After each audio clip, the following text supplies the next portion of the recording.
Caríssimos e amados filhos em Cristo, no Evangelho do domingo passado, vimos o Filho de Deus no deserto, entre os animais selvagens, em luta contra o espírito das trevas.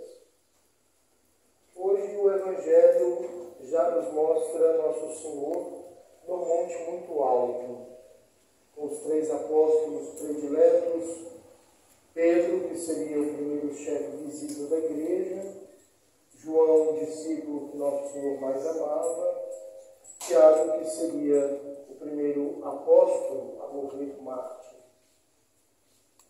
São os mistérios da escolha da sabedoria divina, insondável. Nós não podemos entender imediatamente, mas com a ajuda dos santos padres, os primeiros que interpretaram a Bíblia, podemos conhecer um pouco mais como Deus vai organizando os sinais. Por exemplo, São Tiago, era necessário que ele entendesse de forma mais apropriada ainda a morte de Nosso Senhor, tendo a consolação da sua glória, vendo o rosto iluminado do Cristo. Porém, é importante notar que esses 2 evangelhos de hoje, aliás, o de domingo passado e de hoje, representam os 2 estados para os quais nós somos chamados e que devemos ocupar nossa existência. Estado de sofrimento, de luta, de trabalho, essa parte aqui mais baixa. Um estado de alegria, de repouso, de glória, lá em cima. Aqui, cá embaixo, as penitências, os combates contra a luxúria, como disse a epístola de hoje, os combates contra o orgulho, contra a avareza, os jejuns, um combate renhido e diuturno contra o demônio, príncipe deste mundo, que está nele colocado. Aqui embaixo, os desejos que não podem ser nunca satisfeitos. Um deserto árido, onde nós convivemos com os animais selvagens e nossas paixões, os vícios, crimes, as monstruosidades no meio das quais somos obrigados a viver e que nos causam medo e repugnância. Lá no alto, muito ao contrário, teremos as delícias inalteráveis, a satisfação perfeita de toda a nossa ânsia de felicidade, numa sociedade santa, onde gozar-se-á um doce entretenimento com os profetas, com Jesus, com a Santíssima Virgem, com os santos, enfim, com Deus. Caríssimos, que os gozos deste segundo estado nos deem forças para passarmos intrépidos e ilesos pelo sofrimento. Aquele primeiro estado, no círculo mais restrito, é a Santa Quaresma.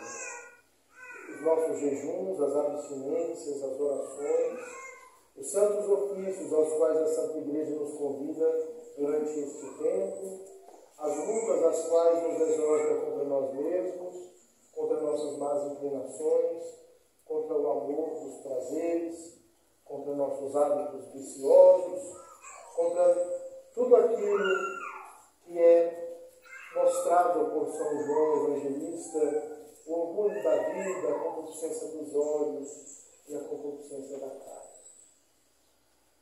Com a graça de Deus, vamos suportar valorosamente esta luta, vamos jejuar, vamos rezar, vamos escutar a palavra de Deus, vamos fazer violência à nossa carne corrompida, vamos reprimir nossas concupiscências e, é claro, também vamos dizer ao nosso coração quem é o Senhor Deus.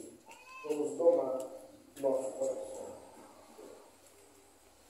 Se nós fizermos tudo isso, como Deus não se deixa vencer em generosidade, Ele vai recompensar nossa correspondência à graça, e depois destes curtos esforços, nos dará as alegrias da ressurreição.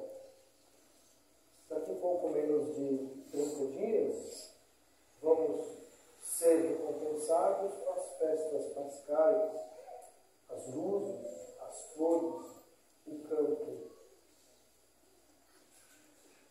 Diante das festas pascais, nós vamos ver nosso Senhor transfigurado na glória. E nós também, purificados pelo combate, pela penitência, lágrimas e pelo sacramento da confissão, nos ajoelharemos nesta mesa de comunhão e seremos alimentados pelo próprio Cristo e nos entreteremos familiarmente com Deus. Caríssimos, retomando nossa ideia primeira, nós devemos observar que para chegarmos ao estado de alegria perfeita lá na nossa pátria, no repouso eterno, mistério se faz passar pelo primeiro estado de sofrimentos e tentações aqui na terra. Se nosso Senhor, porque tomou sobre si os nossos pecados, foi Ele mesmo quem disse que foi necessário sofrer antes de entrar na glória, como vamos pretender chegar ao céu sem passar pelo sofrimento, sem lutarmos, nós que somos pecadores? Não podemos querer permanecer para sempre no monte, sem antes passarmos pelo Monte Calvário. Como São Pedro queria ficar no Monte Tabor, sem passar pelo Calvário. Se para se chegar à glória, mesmo aqui embaixo, se para que nós possamos conseguir coisas e bens terrestres, esses bens perecíveis, é preciso trabalhar, lutar e sofrer, estudar, aprender uma profissão. Devemos observar, então, com mais infinita razão, que é preciso sofrer, lutar e trabalhar para se chegar à glória celestial. Como dizia Santa Teresa, muito vale o que muito custa. Devemos observar também que São Lucas Evangelista diz que Nosso Senhor na Transfiguração falava com Moisés e Elias sobre a sua próxima saída deste mundo, que ia se realizar em Jerusalém. O que significa que o Divino Mestre comentava sobre sua paixão e morte. Assim, não podemos separar esses dois montes, o do Tabor e o do Calvário. Devemos estar profundamente convencidos do que disse o próprio Cristo. O reino dos céus sofre violência e só os violentos poderão arrebatar. O caminho do céu é o caminho da cruz. Enquanto Pedro ainda falava com Nosso Senhor, uma nuvem brilhante os envolveu e da nuvem soou uma voz que dizia: "Este é o meu Filho muito amado, em quem vos toda a minha complacência. Ouvi." Esta nuvem luminosa que envolve ao mesmo tempo Cristo, Moisés, Elias e os apóstolos é a fé. Ela, pois, expande sua doce luz nos nossos espíritos, uma luz que não é isenta de toda sombra. Ela é luz, mas é também sempre nuvem, incapaz de nos fazer ou de nos deixar ver translucidamente. Por esta luz conseguimos ver Deus, que é nosso Senhor Jesus Cristo, conseguimos ver os profetas, os apóstolos, mas não totalmente descobertos. Na verdade, no céu não haverá mais nuvem. Nós nem precisaremos mais de fé, porque nós veremos Deus face a face, sem véu. Agora, pela fé, o vemos como um enigma, ou como um espelho embaçado, como diz São Paulo. Mas mesmo assim, a fé já é suficiente para alumiar o nosso caminho e nos guiar até as eternas moradas de luz indefectível. Por isso disse o Pai Eterno: este é o meu Filho muito amado, em quem pus toda a minha complacência, ouvindo.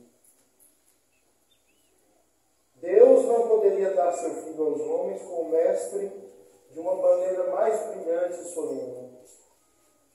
É em presença de Moisés, que representava a lei, e em presença de Elias, que representava as profecias, é em presença dos apóstolos, ou seja, na presença do Antigo e do Novo Testamento. Este é o meu Filho bem amado, ouvindo. Deus até então havia falado aos homens por meio de Moisés, dos patriarcas, dos profetas, mas no Novo Testamento fala pelo seu próprio Filho. É o Filho de Deus feito homem que devemos agora ouvir como o Mestre por excelência. Ipsum audita, escutado, inativo. É, portanto, uma coisa solidamente estabelecida, uma coisa certíssima. Jesus Cristo, na consolação dos séculos. Nosso Senhor nos fala, nos falou e falará até o fim do mundo, através da sua verdadeira igreja, que nunca poderá deixar de pregar o mesmo que pregou o Divino Mestre. Nosso Senhor é o caminho, a verdade e a vida, e Ele, que é a própria verdade, não muda. Ele é sempre o mesmo, ontem, hoje e sempre. Eis porque São Paulo, na mais rigorosa lógica, conclui: portanto, rejeitai toda doutrina nova e estranha. E Jesus Cristo, Filho dileto do Pai, não somente nos fala, mas nos dá força para segui-lo. Ensina-nos a verdade e nos ajuda a crer. Nos ordena a prática do bem e nos dá a graça para realizá-la. Meus filhos, que outro mestre poderíamos seguir se nosso Senhor Jesus Cristo é o Filho bem-amado de Deus? Estes outros mestres são homens fracos, ignorantes, malgrado o alarde orgulhoso de sua ciência. Estes não podem ser nem o caminho, nem a verdade, nem a vida. Só devem ser ouvidos aqueles pregadores que foram chamados por Cristo e a pregarem com toda a fidelidade o que Ele ensinou. Esses verdadeiros ministros de Jesus Cristo dão testemunho da verdade, que é o próprio Divino Mestre. Eles procuram destruir os preconceitos, os erros, as afrontas deles recorrentes, e absolutamente é necessário que ouçamos o Divino Mestre através dos santos evangelhos, pregados com toda a fidelidade pelos seus verdadeiros discípulos. Estes, sim, no meio dessa geração adúltera e pecadora, não se envergonham da doutrina do Evangelho de Jesus Cristo, mas dele dão testemunho intrépido e constante. Assistimos com grandíssima tristeza de muitos e muitos a sua apostasia. E uma das causas dessa derrocada da fé é porque os homens, na sua maioria, procuram novidades que agradam e afastam os ouvidos da verdade, para os aplicarem às fábulas que o mundo, com seus possantes meios, apresentam às pobres almas. Por isso, procuremos estar bem presos a Cristo, porque só Ele tem palavras de vida eterna. Somente suas palavras permanecem para sempre. Por isso o próprio Pai disse: ipsum audite, escutai, ouvide. Que a Santíssima Virgem, Senhora do silêncio e, portanto, de uma escuta mais acurada, nos ensine a ouvir os ensinamentos do seu Filho e colocá-los em Pai, do Filho